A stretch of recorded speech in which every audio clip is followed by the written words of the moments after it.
Hi friends, welcome back to my YouTube channel. ഇന്ന് നമുക്കൊരു pineapple പച്ചടി ഉണ്ടാക്കിയാലോ? അതെങ്ങനെയാണ് തയ്യാറാക്കുന്നതെന്ന് നോക്കാം. പോകാം റെസിപ്പിയിലേക്ക്. വേണ്ടി ഞാൻ കുറച്ച് പൈനാപ്പിൾ എടുത്തിട്ടുണ്ട്. ഇതിൻ്റെ പുറത്തെ സ്കിൻ ഞാൻ റിമൂവ് ചെയ്തിട്ട് ഇതൊന്ന് കട്ട് ചെയ്തെടുത്തിരിക്കുകയാണ്. അതുപോലെ ചെറിയ പീസായിട്ട് വേണം ഇത് കട്ട് ചെയ്തെടുക്കാൻ. കുറച്ച് തേങ്ങ എടുത്തിട്ടുണ്ട്, തൈര് എടുത്തിട്ടുണ്ട്. ഇനി ഈ പൈനാപ്പിൾ ഒന്ന് വേവിച്ചെടുക്കാമേ. ഇത് ഇതിലേക്ക് ഇട്ട് കൊടുക്കാമേ. ഇതിലേക്ക് 1/4 ടീസ്പൂൺ മഞ്ഞൾ പൊടി ഇട്ട് കൊടുക്കാം. കുറച്ച് ഉപ്പ് ഇപ്പോൾ ചേർത്ത് കൊടുക്കുകയാണ്. ഇനി ഇതിലേക്ക് 1 ടീസ്പൂൺ മുളക് പൊടി കൂടെ ചേർത്ത് കൊടുക്കുകയാണ്. ഞാൻ എടുത്തിരിക്കുന്ന കാശ്മീരി ചില്ലിയാണ്. ഇനി ഇത് വേവാൻ ആവശ്യത്തിലുള്ള വെള്ളം ഒഴിച്ചു കൊടുക്കാം. ഞാൻ കുറച്ച് വെള്ളം ഒഴിച്ചു കൊടുക്കുന്നുള്ളൂ. ഇനി ഇതെല്ലാം കൂടെ ഒന്ന് മിക്സ് ചെയ്ത് കൊടുക്കാമേ. ഇനി ഇതിലേക്ക് 2 പച്ചമുളക് ഞാൻ എടുത്തിട്ടുണ്ട്, ഇതുകൂടെ ചേർത്ത് കൊടുക്കുകയാണ്. ആവശ്യത്തിലുള്ള കറിവേപ്പില. ഇനി ഇത് ഒന്ന് വേവാൻ വേണ്ടി വെച്ചിട്ടുണ്ട്. ഇതൊന്ന് അടച്ചു വെച്ച് കൊടുക്കാമേ. ഇതിപ്പോൾ ഞാൻ മീഡിയം ഫ്ലെയിമിലാണ് ഇട്ടിരിക്കുന്നത്. ഇടയ്ക്കിത് തുറന്ന് നോക്കി ഒന്ന് ഇളക്കി കൊടുക്കാമേ. ഇനി ഈ തേങ്ങ മിക്സിയുടെ ജാറിലൊന്ന് അരച്ചെടുക്കാം. തേങ്ങ ഇതിലേക്ക് ഇട്ട് കൊടുക്കുകയാണ്. ഇതിലേക്ക് 1/4 ടീസ്പൂൺ കടുക് കൂടി ചേർത്ത് കൊടുക്കുകയാണ്. 1/4 ടീസ്പൂൺ ചെറിയ ജീരകം അതും കൂടെ ചേർത്ത് കൊടുക്കുകയാണ്. കുറച്ച് വെള്ളം കൂടെ ഒഴിച്ചു കൊടുക്കുകയാണ്.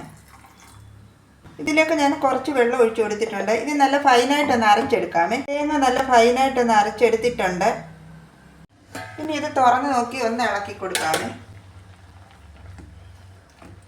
ഇത് വെന്തിട്ടില്ല, കുറച്ചുകൂടെ ഒന്ന് വേവാണ്ട്. ഇതിലെ വെള്ളം കുറച്ചുകൂടെ ഒന്ന് വറ്റാനുണ്ട്. ഒന്നുകൂടെ ഒന്ന് അടച്ചു വെച്ച് കൊടുക്കാമേ. ഇനി തൈര് വിസ്ക് വെച്ച് ഒന്ന് ഉടച്ചെടുക്കാമേ.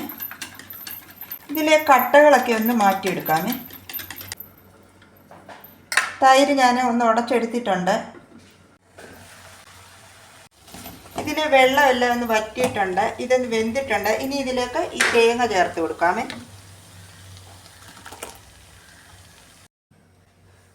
ഇനി ഇതിലേക്ക് കുറച്ച് വെള്ളം കൂടി ഒഴിച്ചു കൊടുക്കാമേ.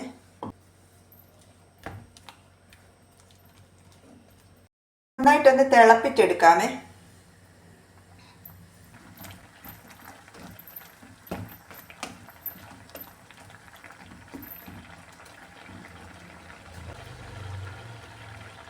ഇതെല്ലാം നന്നായിട്ടൊന്ന് തിളച്ചിട്ടുണ്ട്. ഇത് നന്നായി തിളച്ചിട്ടുണ്ട്. ഫ്ലെയിം ഞാൻ ഏറ്റവും കുറച്ചിട്ടിരിക്കുകയാണ്. ഇനി ഇതിലേക്ക് ഈ തൈര് ചേർത്ത് കൊടുക്കാമേ.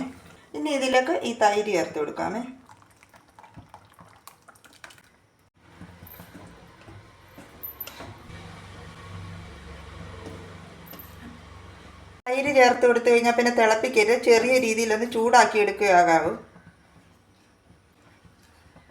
ഇനി ഇതിൻ്റെ ഫ്ലെയിം ഞാൻ ഓഫ് ചെയ്യുവാണ്. ഇനി ഇതിലേക്ക് ആവശ്യത്തിലുള്ള കടുക് പൊട്ടി ചേർക്കാമേ. ഇതിലേക്ക് ആവശ്യത്തിലുള്ള വെളിച്ചെണ്ണ ഒഴിച്ചു കൊടുത്തിട്ടുണ്ട്.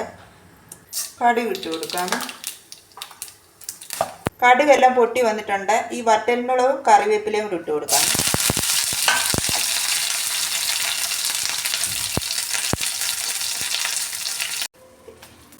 ഇനി ഇത് ഇതിലേക്ക് ചേർത്ത് കൊടുക്കാമേ.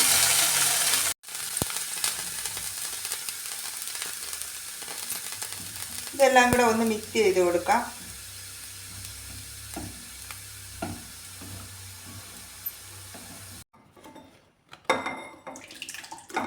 ഇതിലേക്ക് സെർവ് ചെയ്യാമേ. അപ്പം നമ്മുടെ പൈനാപ്പിൾ പച്ചടി ഇവിടെ റെഡി ആയിട്ടുണ്ട്. നല്ല സൂപ്പർ ടേസ്റ്റാണ് ഈ പൈനാപ്പിൾ പച്ചടി. നിങ്ങൾ ഈ രീതിയിലൊന്ന് ട്രൈ ചെയ്ത് നോക്കിയിട്ട് ഫീഡ്ബാക്ക് അറിയിക്കാൻ മറക്കരുത്. എൻ്റെ വീഡിയോ ഇഷ്ടമായ ലൈക്ക് ചെയ്ത് സപ്പോർട്ട് ചെയ്യാൻ മറക്കരുത്.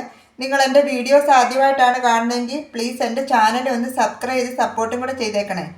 എൻ്റെ വീഡിയോ ഇഷ്ടമായ പ്ലീസ് സബ്സ്ക്രൈബ് മൈ ചാനൽ. അടുത്ത വീഡിയോയിലൂടെ നമുക്ക് വീണ്ടും കാണാം. Thank you.